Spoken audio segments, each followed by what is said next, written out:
एक गांव में हरिराम नाम का एक साधारण किसान रहा करता था। उसके परिवार में उसकी 2 बेटियां थीं, सीमा और कविता, जिनकी देखभाल वो बहुत लगन से करता था। वो दिन रात अपनी बेटियों के लिए मेहनत करता था। गांव का दोस्त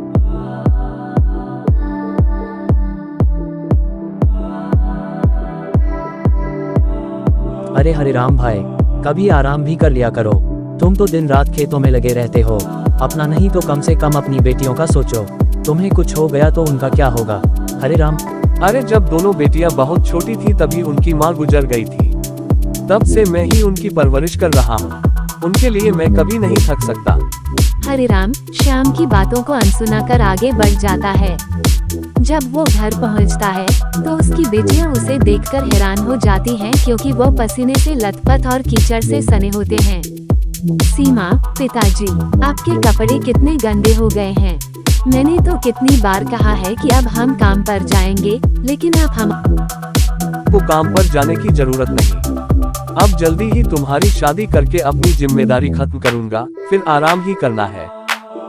कविता छोटी बेटी, नटखट स्वभाव की। पिताजी, दीदी की शादी करनी है तो कर दीजिए, लेकिन मैं आपको छोड़कर कहीं नहीं जाऊंगी।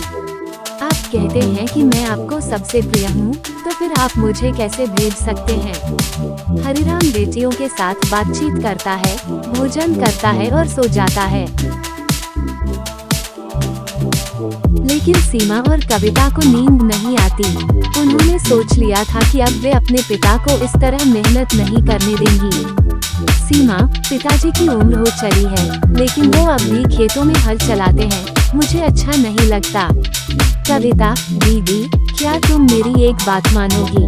सीमा, देखो, पिताजी हमसे नाराज न हो जाएं। उनके सामने हमारी एक नहीं चलती, ये तुम्हें पता है। कविता एक खाली मटका दिखाती है। सीमा, अरे ये खाली मटका क्यों दिखा रही हो? इसमें तो कुछ भी नहीं है। कविता, ये खाली नहीं है। तुम बस मेरे साथ चलो और वैसा करो जैसा मैं कहती हूँ। दोनों बहनें मटके का पानी लेकर घर के पीछे जाती हैं, जहाँ बहुत सारे पेड़ लगे थे। कविता ध्यान मुद्रा में बैठ जाती है। कविता, सोचो, इस मटके में पानी है और इस पानी को मेरे ऊपर गिरा दो। मैं एक सुंदर फल के पेड़ में बदल जाऊंगी और तुम फल तोड़ लेना। सीमा, क्या तुम इंसान हो? पेड़ में कैसे बदल? कविता, प्रश्न मत करो दीदी, जैसा कहा है वैसा करना, और जब फल तोड़ लो तो फिर से पानी डालकर मुझे इंसान बना देना। पर ध्यान रहे एक भी पत्ती नीचे ना गिरे। सीमा बात मान जाती है।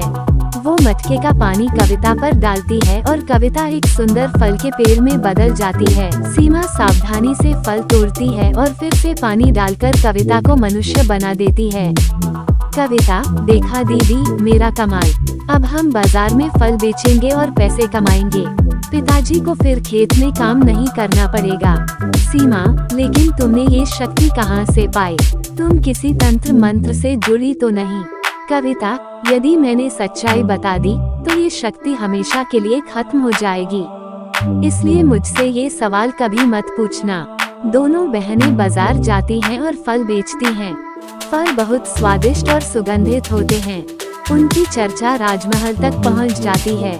राजा वीरेंद्र और रानी सुरभि को भी वो फल अत्यंत प्रिय लगते हैं। राजा वीरेंद्र, मंत्री जी, पता लगाए कि ये फल किस पेड़ से आते हैं। मंत्री और सैनिक खोज करते हैं, लेकिन उन्हें वो पेड़ नहीं मिलता। फिर राजा स्वयं साधारण वेश में बाजार जाते हैं और वहाँ सीमा और कविता को फल बेचते हुए देखते हैं। बातचीत करते हैं, लेकिन कविता पेड़ का रहस्य नहीं बताती। राजा कविता और सीमा का पीछा करते हैं और कविता को पेड़ में बदलते हुए देख लेते हैं। राजा महल वापस जाकर हरिराम को बुलाते हैं और कविता से विवाह का प्रस्ताव रखते हैं। शुरू में हरिराम हिचकिचाता है, लेकिन श्याम के समझाने पर विवाह के लिए राजी हो जाता है। राजा वीरेंद्र और कविता का विवाह हो जाता